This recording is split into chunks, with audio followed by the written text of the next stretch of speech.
I'll tell you that that's something that revolutionized me. We are a blended family. When I met my husband, he was raising his kiddos, and I helped him raise our big kids. And then we had two more together, Kennedy and Preston. So we just have those two left here. And my first, so I'm a bonus mom, and then I had a daughter, Kennedy. She's 16, and man. And I love her. She's beautiful, wonderful. That's my daughter. And Lord Jesus, you think you're in love, right? You get married, walk down the aisle. You think you're in love with that man. And then you have his son. And then you look at his son and be like, oh, so this is what love feels like. Right. And I thought I was in love with him, but then I had his son, and I was like, oh God, this is my heart. Yeah. And what revolutionized my life and my marriage is this. I have, if you know me, then you know I got a little red boy named Preston, and I love him. Just turned 15, girl. I know. But what the Lord gave me was, we know how, as moms, we know how we are about our sons.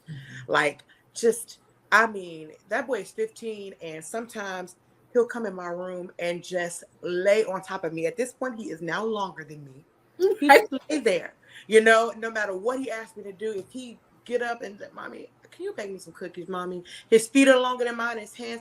Mommy, can you bake me some? I don't care what time it is. I'm up late at night doing whatever because that's my baby, But the Lord gave me this word. He said, my husband had made me angry, and I was saying harsh things. Mm-hmm. And the Lord gave me a word. He said, I want you to give him as much grace as you give your son. Yeah. Mm-hmm. If you wouldn't break your son, don't you break your husband. Yeah. Yes. As much as no matter what Preston does, I'm like, oh, baby, it's okay. Like, oh, you give that same grace as you give your 24-year-old son living in your house with no job. Yeah. Yes. I think we got the same revelation. You give your husband that same grace that you give to the son that you birthed, so your love for him knows no bounds. Right. Your love, your love for him he's connected, and so there's nothing you do. And so that is what changed. Yeah. It changed my marriage so that if I wouldn't say it to Preston, now some of y'all so hateful, you even break your sons, and God be with you. But I'm talking to us mamas who love, Right. We have to give our husband that same grace. Wait a minute. And then some, because one day Preston is going to leave and cling to some woman. Yes. And you know who's going to be left with me? Mm-hmm. Right. How dare I not show him? I'm still here. Right. How dare I go to church and be nicer to sister so-and-so than I am to him? You know what that makes me? That makes me a hypocrite. Mm-hmm. If I can go to church and be kind to God's people and come here and be rude to him, I'm a hypocrite. Yeah. You know why? Because they don't know her. They don't know. And we have a saying. Mm-hmm. We will never be more kind to someone else than we are. Doesn't know all of our kinks and ugly. Yeah. That's it. Yeah. And still love us. No, we're gonna be kind to each other. And I'll tell you, the thing that I feel like has saved us a lot of times is we don't just, people say things, of course you know our profession, and you get over the pulpit and you just go, hey man, giving honor to God, I just want to thank God for my wife. Stand up, baby. Strawberry dream. My cheeseburger. Honey in my tea and my syrup. I wish I had a biscuit. I pour syrup on it and sop her up and all that other, just anything. And had sex in 3 years. Y'all stop lying. And the truth, the entire truth. We can log off at this point now. Looks angry. She ain't been. Listen, she's strong in the face. By the way she looking, she ain't been. How she knocking the people down at the altar? That baby got she need a session. My thing here is, baby ain't been touched. Mm-hmm. All right. Not by an angel either. When we say we're best friends, there have been times, and every marriage, we've been married going on 18 years this year. Man, this year be 18 years. We've grown in our marriage now. Yeah. Hey, congratulations. And so, but they're you know, especially in the early stages of a marriage, that first 5 to 7 years, those are the settling years. And there were times where it was hard to settle.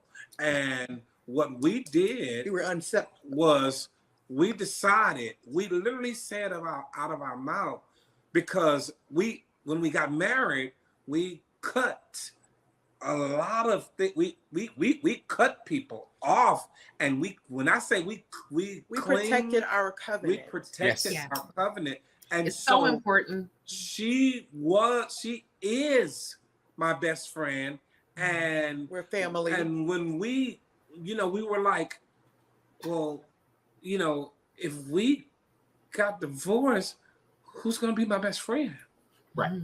I can't lose my best friend. You better build that friendship. Like I talk to you. Like I tell you my secrets. I tell you all things, you know. The you know what, for us, what's been helpful besides finding a solid couple for mentorship. We've had couples for mentorship. Yes. But yes, sometimes, man, that marriage relationship will be rocky. But if you can strengthen that friendship, that friendship will coast you through those times when that marriage, that romantic marriage relationship is rocky. But if you can find your way to a genuine friendship, and it doesn't always come easy, you have to find your way to a friendship. Find your way to a genuine marriage friendship. It will save your marriage in those times where it is rocky.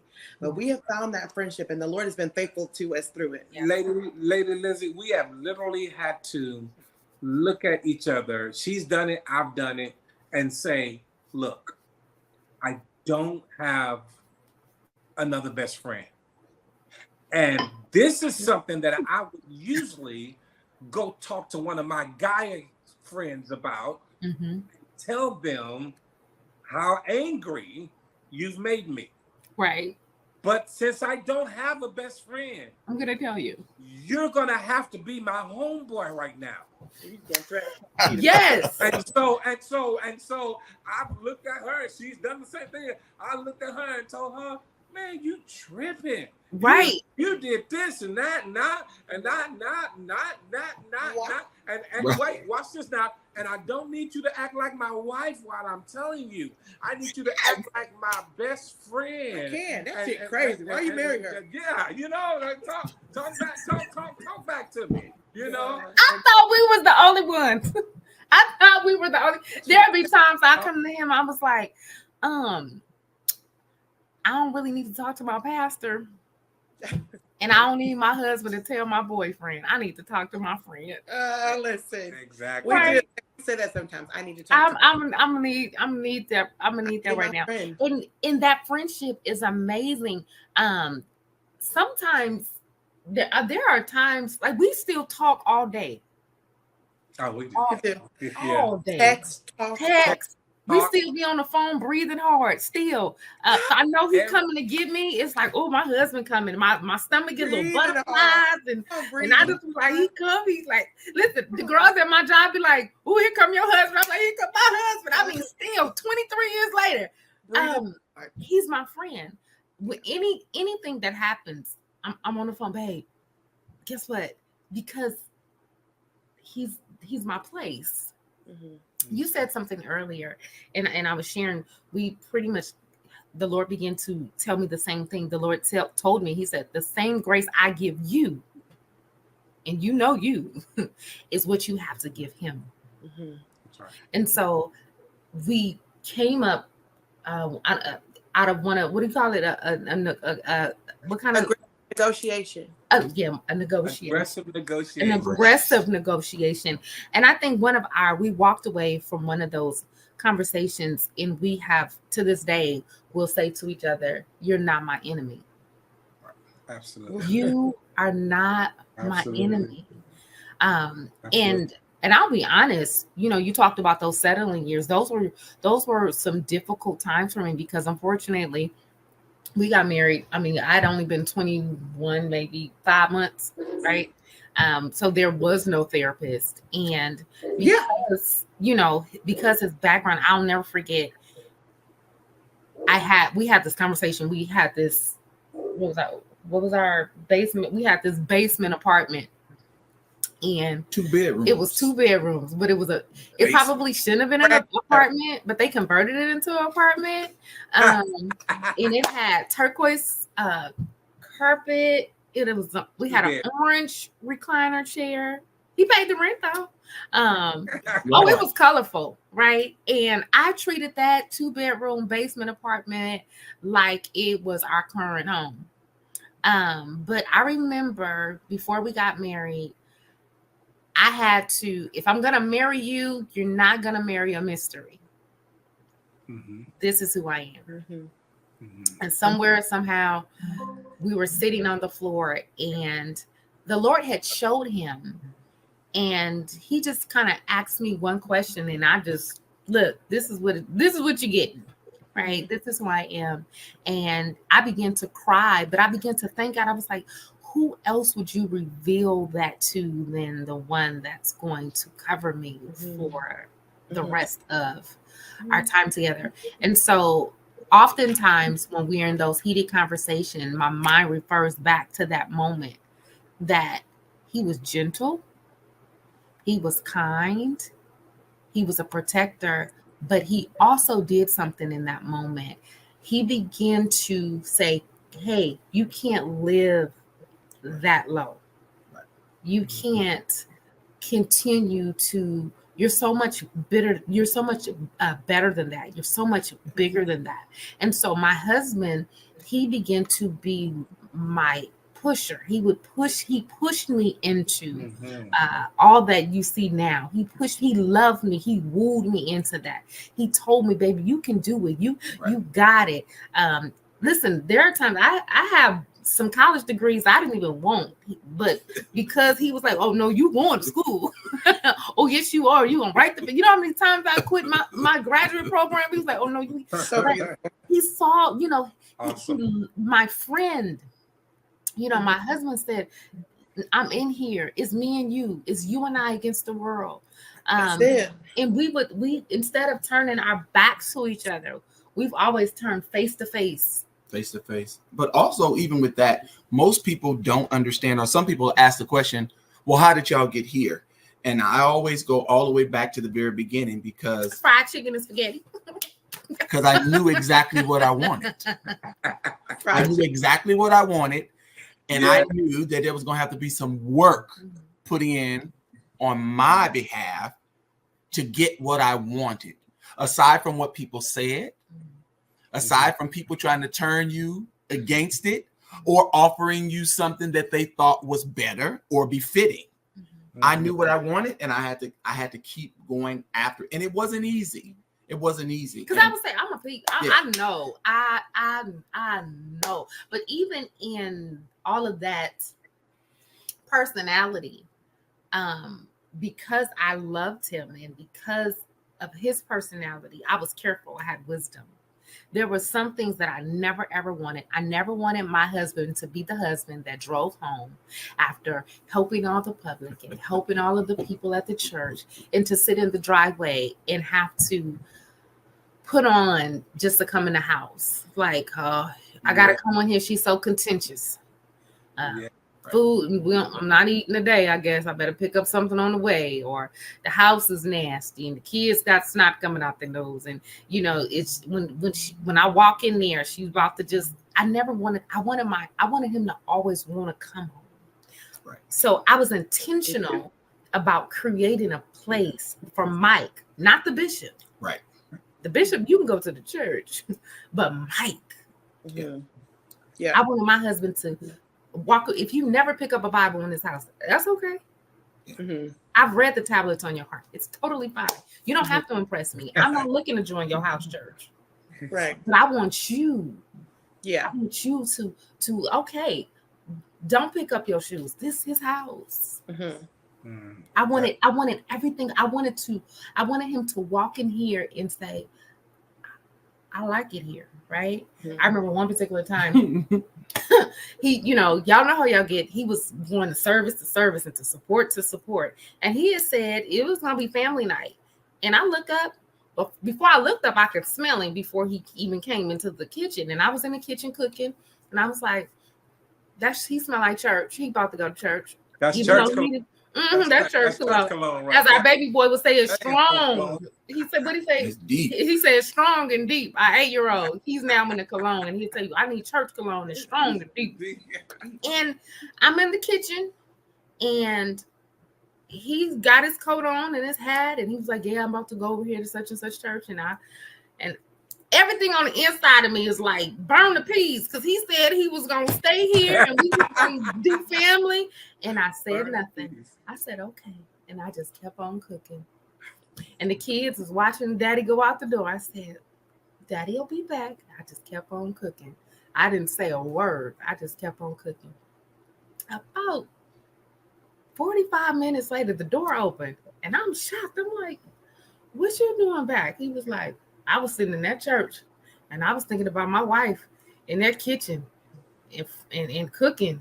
And I threw that offering on the table, and I came home. And I said, oh, you did? Oh, okay. And I walked out the room. I was like, you a bad girl. You a bad girl. You a bad girl. Bishop, you know how you walk out, you put the offering on the table? Uh-huh. Gotta go home. Gotta go home. Yeah. Gotta go home. Yes. Can I say this? I feel so strongly when it comes down to things like that and us covering each other and being there for each other. I feel so strongly about it until you would never know, and I hope you understand what I'm saying. You would never know her weakness because the Bible calls us one.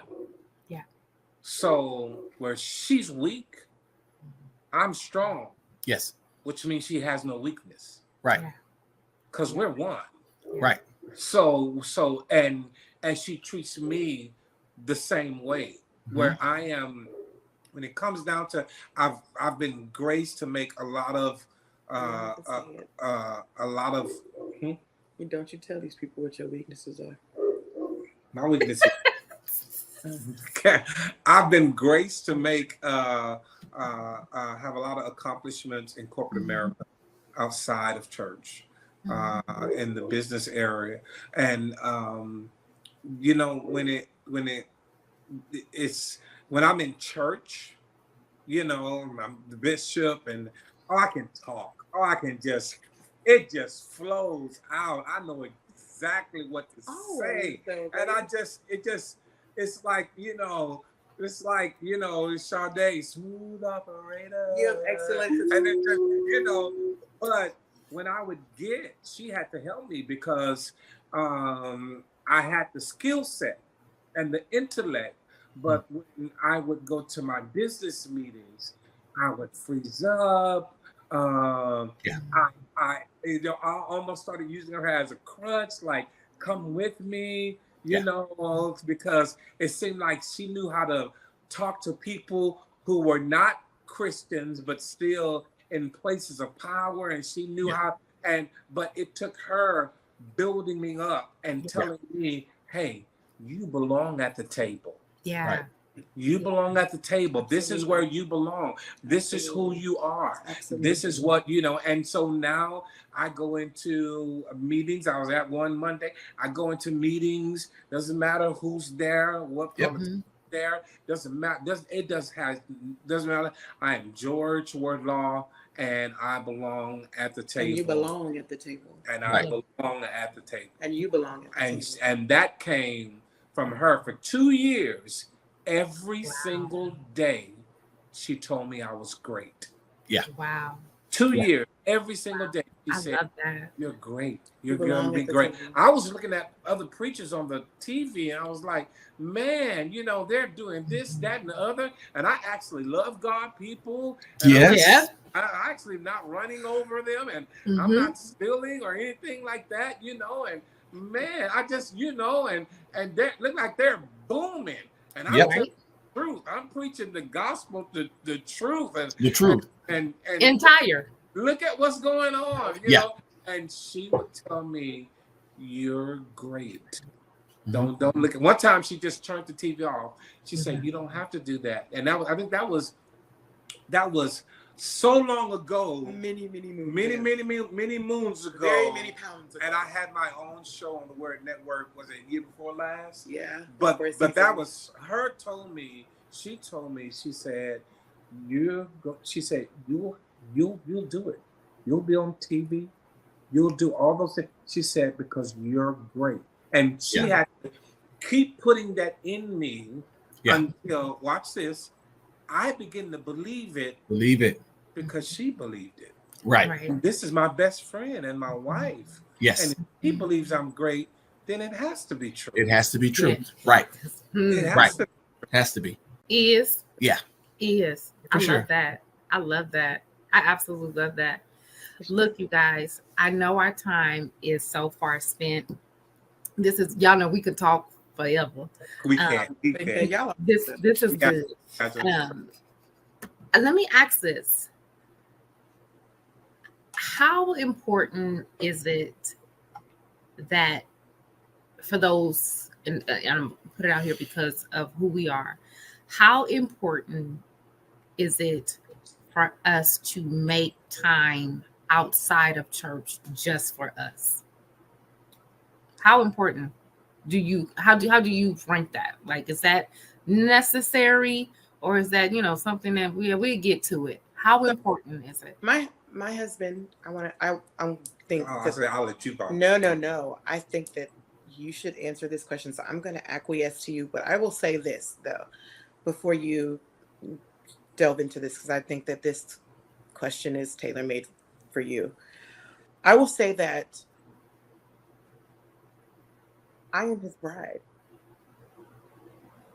I am the flesh of his flesh, the bone of his bone.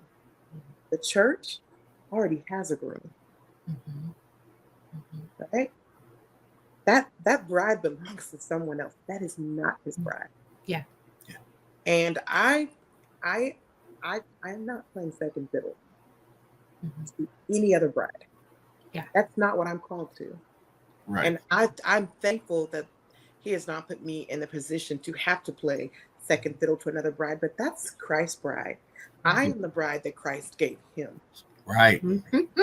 I'm the bride that the Lord gave him. And the church, she belongs to the Lord. Yes. So, okay. I will. From there. I will. Let me tell you something. Let me tell you something. Y'all come back now. How you gonna start this up? Let me tell you something. Today. Engagement canceled. I will. When it comes down to her right here, and this is why. Yeah. Because when God saw man was alone, he made him a woman. And that man did not pay for the woman. Right. That she is a gift. Yes. Yes. And if she is the gift, then I have to treat her as such. Like she's a gift, and not just any gift, a gift from the God of the universe. She is a gift from Adonai, Yahweh. She is a gift from God. And if she's a gift from God, then that's the way I'm going to treat her. She is my first ministry. Yes. I don't do that like, we drove up in the church yard arguing, then I get up and, fake it out and preach and stuff. No, it's when I get up, she is my witness. Yeah. Yes. Yeah. Yes. Yeah. He is my witness.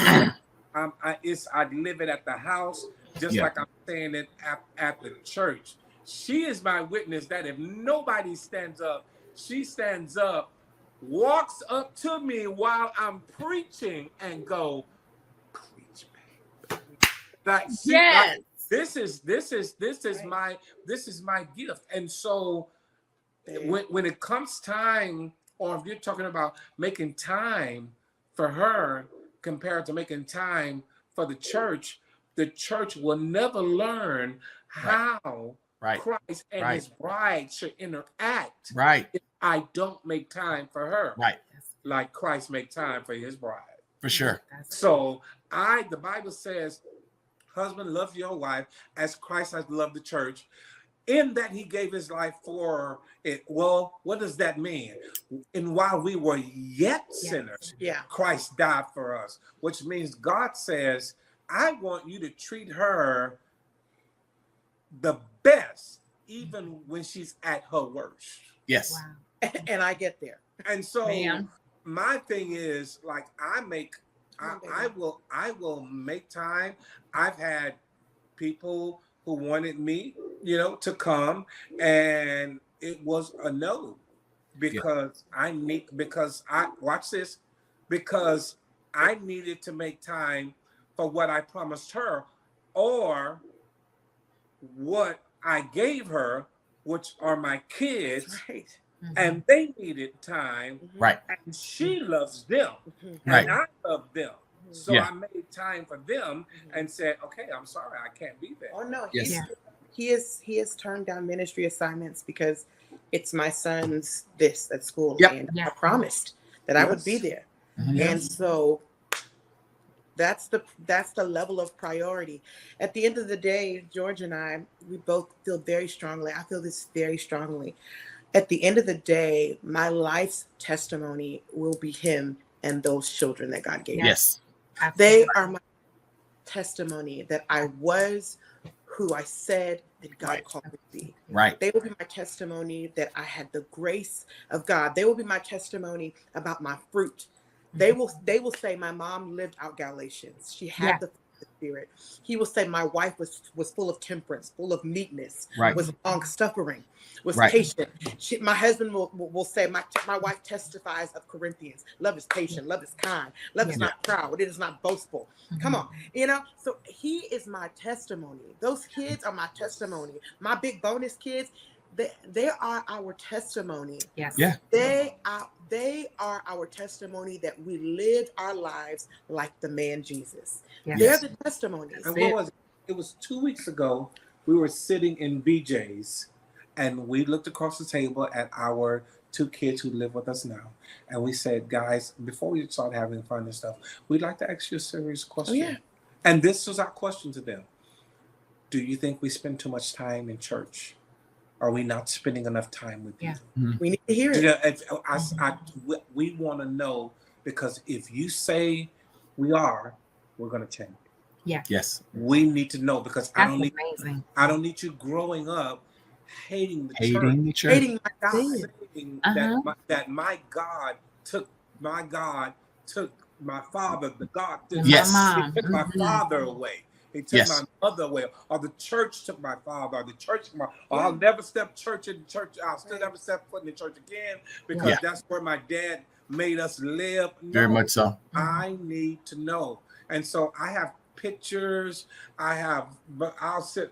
It'll be right now. Watch this. As a whole family, in about 1 hour and a half, we'll be sitting on the couch watching Chosen. They wanted to watch it. Yeah, we're watching series together. Right. We go places together. Yeah. This is my first church. Yeah. Very much so. Very much so. I've pastored several churches, but my first church, my ministry that I pastored, it's still working. Yeah. It's still going. Yeah. And I will still say, going strong. I will say that you want to add some members? No. Okay. He does not see fit. Listen, that is not the will. I will say that he has pastored us well. He has led us well. That when our children, even our big kids that are adults now, when they have questions about faith, they come to us. They have not. I think that that's a testimony. They have not rejected our God. Yes, they have not rejected our God, and they come to us about if they have questions about faith, if they have questions about just life, if they have questions about.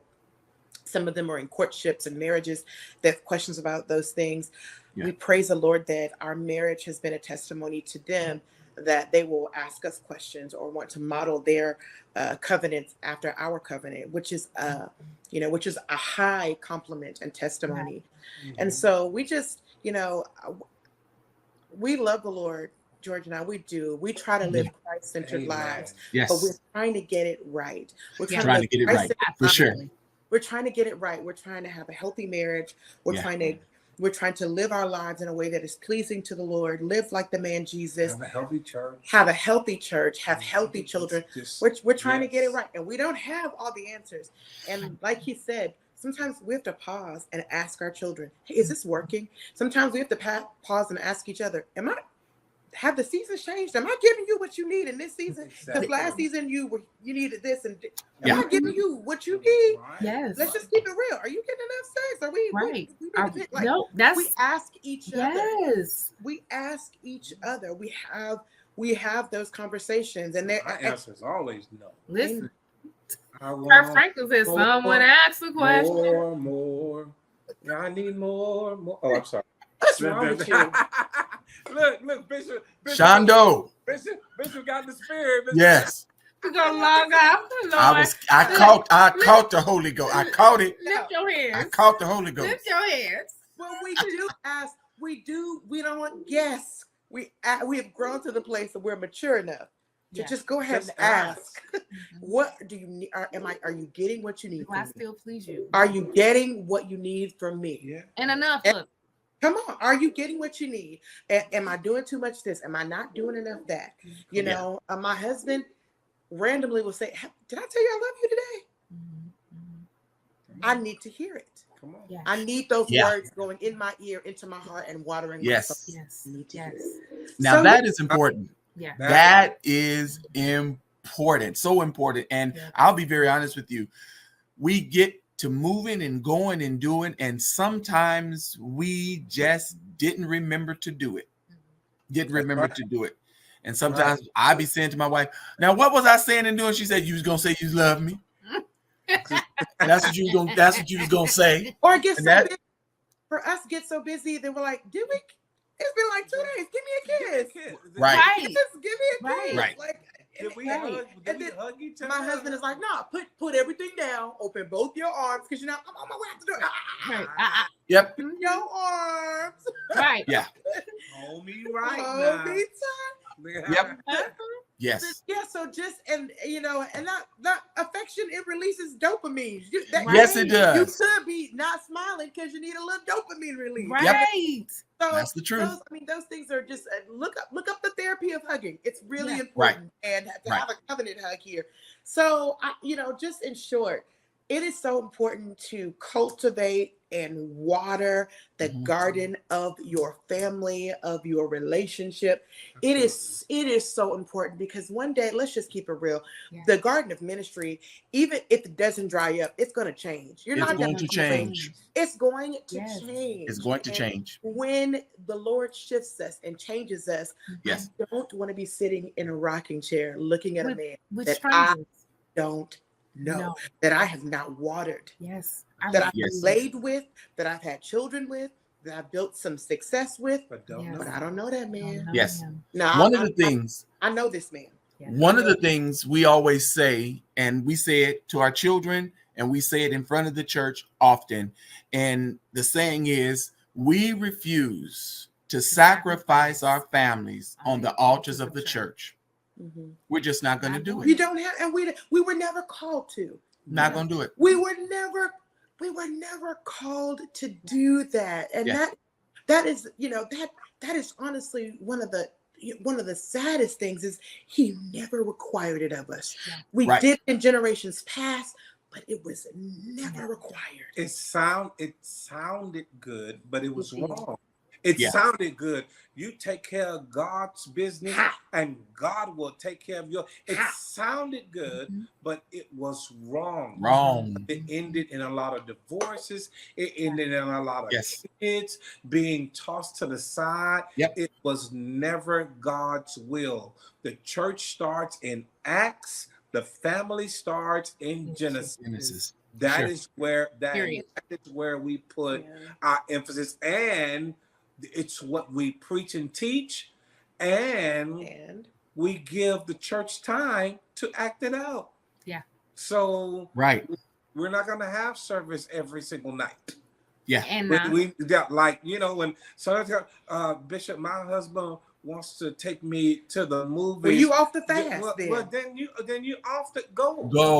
Go. Hurry up, girl. Andale. We're on a 40-day consecration, and one of the beautiful, hardworking women of God, she, her husband is coming into the faith, but not, not all the way there yet. She says, so does this mean, I said, no, that's not what that means. That's not. That means anytime you get done, you off the fast. Yeah. Right.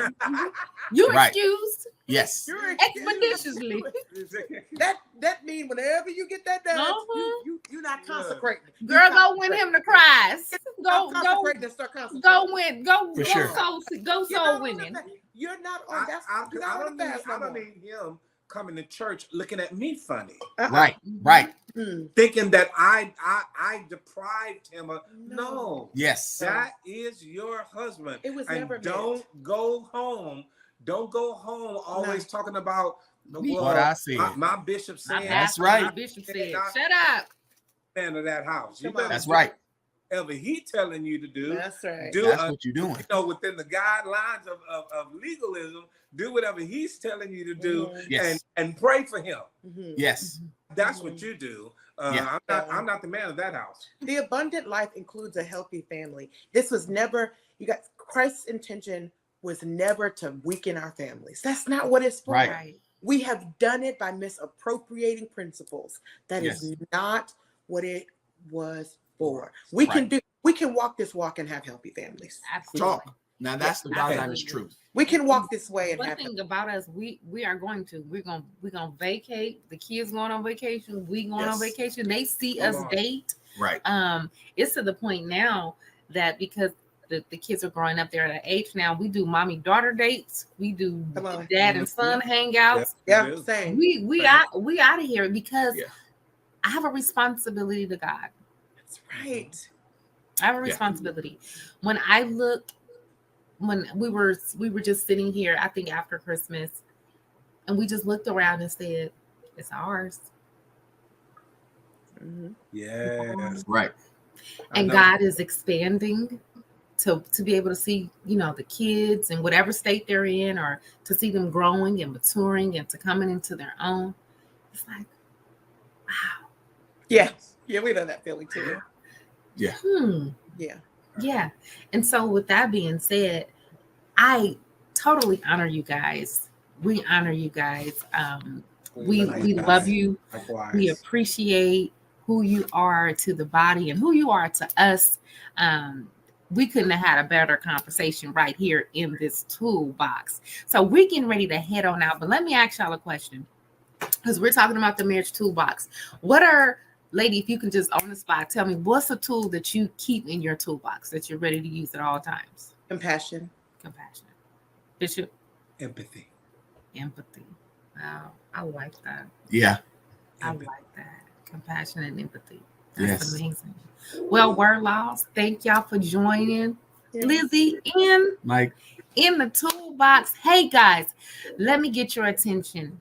I want you to most definitely, if this toolbox conversation has been a blessing to you, I want you to inbox us. If the Word Laws have been a blessing to you, go ahead and send us an email, messages, send a text. However, you guys know how to get a hold of us, because we want to share with them how much you have been a blessing to them. Now, listen here. I need you guys. We want you guys to come back, because next week, baby, it is going to be a show that is going to revolutionize how you do relationships. I'm excited. You excited?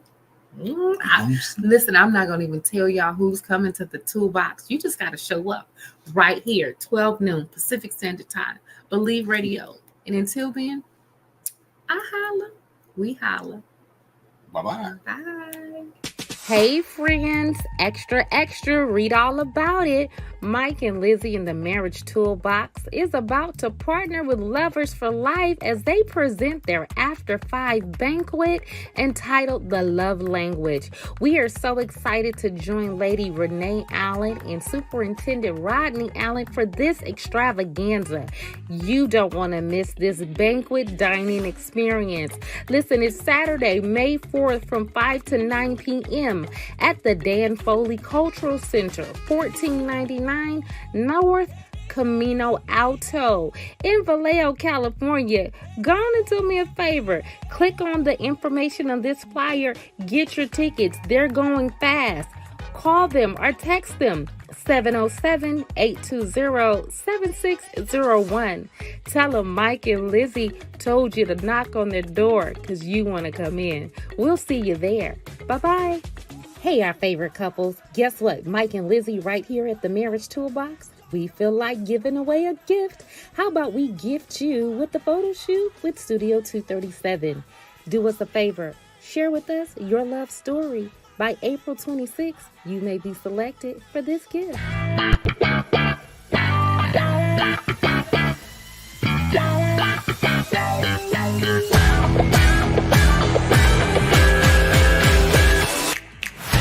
Couple things. So therapy, and I think when couples are really trying to restore and reconcile in some areas of their life, one of the challenges is you're trying to find the romance in your marriage.